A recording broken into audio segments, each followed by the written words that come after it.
So I'm not sure how old that video is or if it's even a current video. But Alex Cobb, never forget how mainstream media pumped XRP during the all-time high. Now imagine what they will say at $20.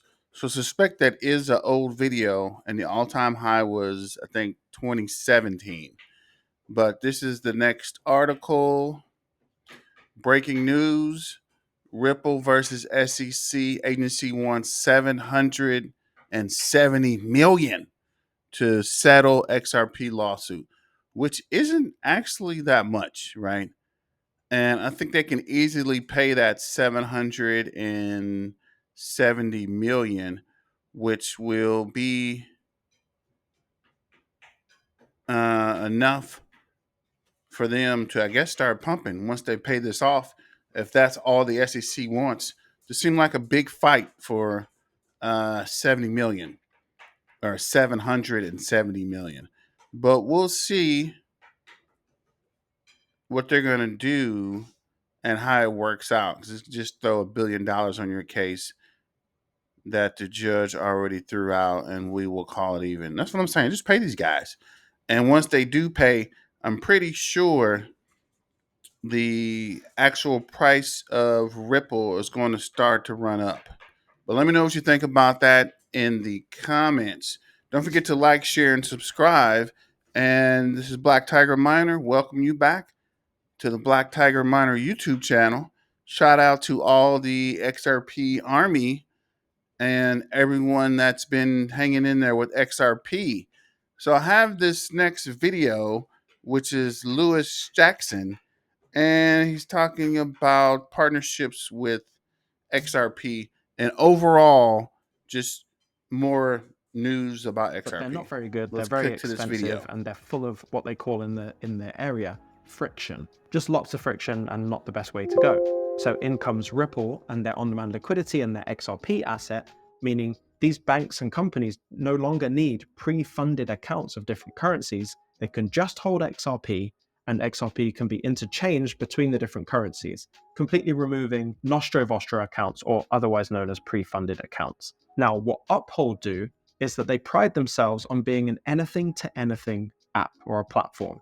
They're not an exchange, they're not a bank, they're somewhere in between, but they use a whole series of providers to execute trades. They've got so many different providers that they can do this, meaning they have what's called deep liquidity.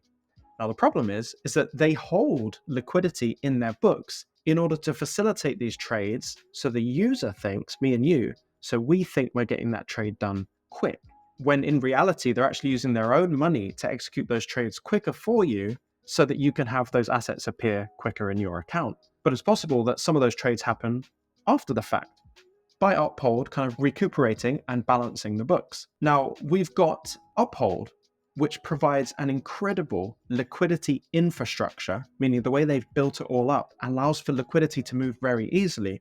Then you've got a liquidity solution in Ripple coming together.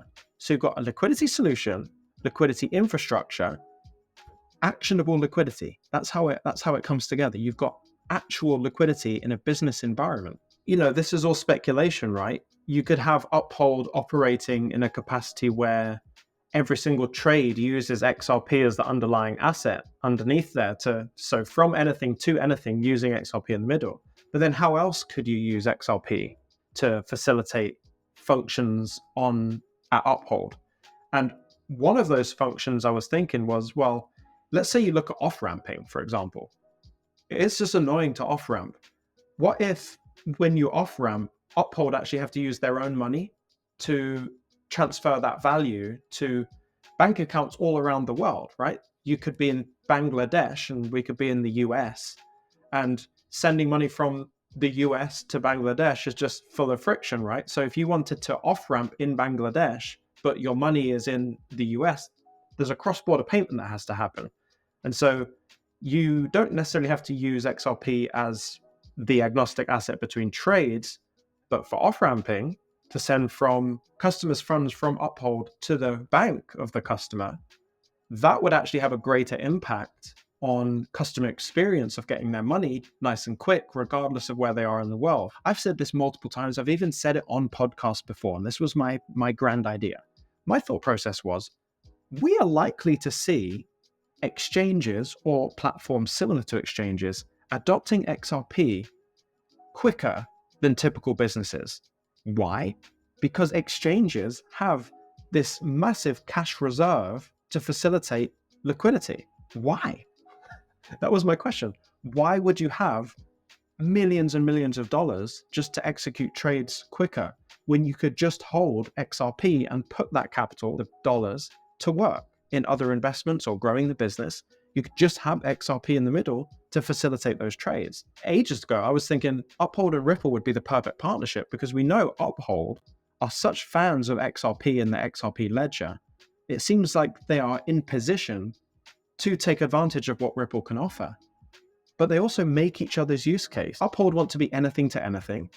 XRP can allow that instant conversion through XRP from anything to anything. And then Uphold provide that really seamless infrastructure that the XRPL needs, right? People develop on the XRPL to make something really easy to use and user-friendly. But Uphold have already done that. They've got that. So it's a perfect partnership. And to do what Uphold want to do, XRP is the perfect asset. So it has made complete sense for me. I was thrilled to hear that they had partnered. Now, what I've said here is a stretch. Like, I'm stretching to say that that's how they're using XRP underneath. I do not know. I have no confirmation from anyone. I don't know the exact capacity in which Uphold and Ripple are working together, but I do know, based on the press releases, that they are enhancing their underlying crypto liquidity infrastructure. So that tells us a lot, but it doesn't tell us every single detail. So I have made some assumptions here, but that's my job, right? I'm making some assumptions based on what I know. Now, it always takes one entity to make that jump first, right? I think Uphold are making great steps into working with Ripple, but I've been saying this for a while. Like I said, we need all the exchanges using XRP underneath. It makes complete sense, but it only happens when we have complete regulatory clarity, which, hey, we do now. Chris Larsen and Brad Garlinghouse got completely removed from the situation now. So XRP is now not a security. Where we have Chris Larsen and Brad Garlinghouse in the clear, it takes that kind of news to now seep into the rest of the financial world. We now start seeing adoption and utility by big banks and big companies starting to integrate their services with companies that are now legally in the clear, and there is infrastructure there. And that's where we are at. We're in that blending moment where you've got, no utility, then you've got all the utility. We're in that blending moment, and these partnerships are creating that foundation for that transfer. So there you have it from Lewis Jackson about the Uphold and XRP partnership, which I agree with. It is a good partnership, especially if XRP is getting into the cross border payments. And from what he's saying, if they facilitate all the payments, which means if they are to upgrade the entire infrastructure for payments and the exchanges could use them to hold a lot of their liquidity or a lot of their cash to create more payment or payment processing, XRP is going to take over. I mean, between Caspa and the speed and XRP, with the cross border payments or cross border transactions, or just being able to exchange different cryptocurrencies for XRP and vice versa, these are probably the two biggest technical um, updates for crypto as an industry coming up. So let me know what you think about that in the comments. Don't forget to like, share, and subscribe. And I'm going to kick to this other video from Token Tree and see what he's talking about. He reigns supreme. With a $3.6 billion 24-hour trading volume, the price of XRP is currently $0.56. The price of XRP has increased by 2.6% over the last day and by 13.6% over the previous 7 days. There are 48 billion XRP coins in circulation out of a total of 100 billion. The Swiss National Bank is using Ripple XRP. During the SIBO 2023 conference in Toronto, the Swiss Central Bank made a recent announcement about the use of central bank digital currency, or CBDC, for live transaction payments. In order to ensure the seamless operation of the global currency exchange and remittance network, Ripple is also closely developing CBDCs. There are now several theories circulating that the Swiss central bank may be utilizing XRP from Ripple as the pilot project's settlement mechanism. Rumor has it that the R3 court attacker code, which hooks into XRP Oracle in addition to Swift, is being used by the Central Bank of Switzerland. The rumors that it is connected to Switzerland's central bank have created a lot of excitement within the Ripple XRP community. After Ripple CEO Brad Garlinghouse failed to both confirm and deny the allegations, they grew more widespread. So, do the rumors have any merit? Does the Swiss National Bank use blockchain technology created by Ripple's XRP? That may not be the case. The Swiss central bank's conjectures were refuted by Muchesser, a well-known member of the Ripple XRP community, as being unfounded and inaccurate. She clarified that the ledger system's XRPL and Ripple's XRP are not used by the R3. Let's be clear, for good reason, this R3 quarter settler is utilizing XRP's misleading and incomplete narrative. Neither XRP nor XRPL are being used by R3. According to her, XDC is the main settlement token used by R3's coordinate, which makes use of the XDC network. She concluded by saying that she had spoken with people who were aware of the situation and that the Swiss central bank is not utilizing Ripple for CBDC. After talking to some knowledgeable people, I can state with certainty that, as of right now, neither XRP nor XRPL are being used by R3's coordinate. She summarized it by saying that in addition to there being no public information available, there is also no activity. If you're Argo, one of the leading international financial organizations, recently announced that the cryptocurrency Ripple XRP might reach $500 in value in the next 2 to 7 months. Wells Fargo predicts that the cryptocurrency Ripple has room to develop in the near future. Positive projections for XRP have surged as expected, following Ripple's initial triumph in a protracted 3-year legal battle with the U.S. Securities and Exchange Commission. In particular, a significant and upbeat prediction comes from Wells Fargo's Shannon Thorpe, the business development manager, who speculated on X via tweet that XRP would hit $500. Thorpe cited the Bank of England's 2023 study on cross-border payments to bolster her audacious assertion. According to this estimate, by 2027, the market value of the cross-border payments sector is expected to reach an astounding $250 trillion.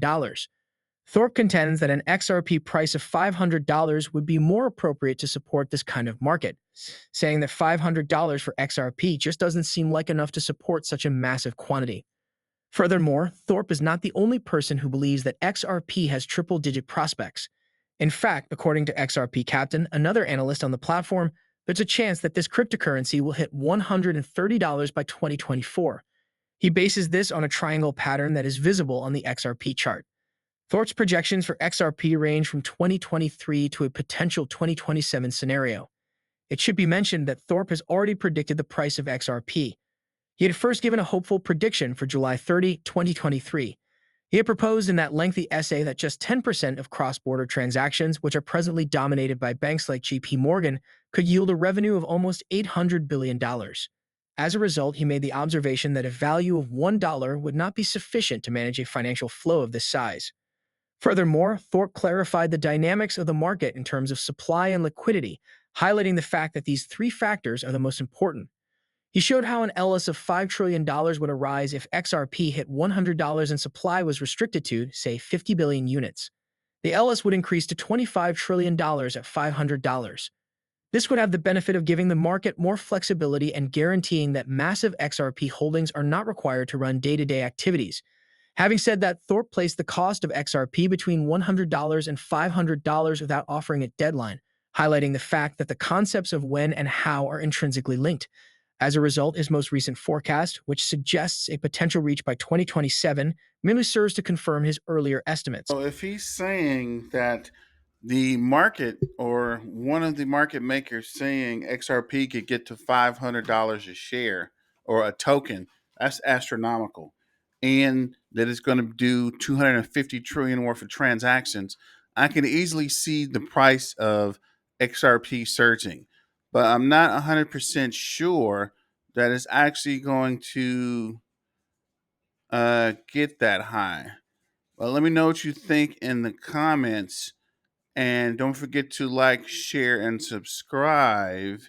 And shout out to the XRP army. It's about to go down. But let me review this information and have a good evening.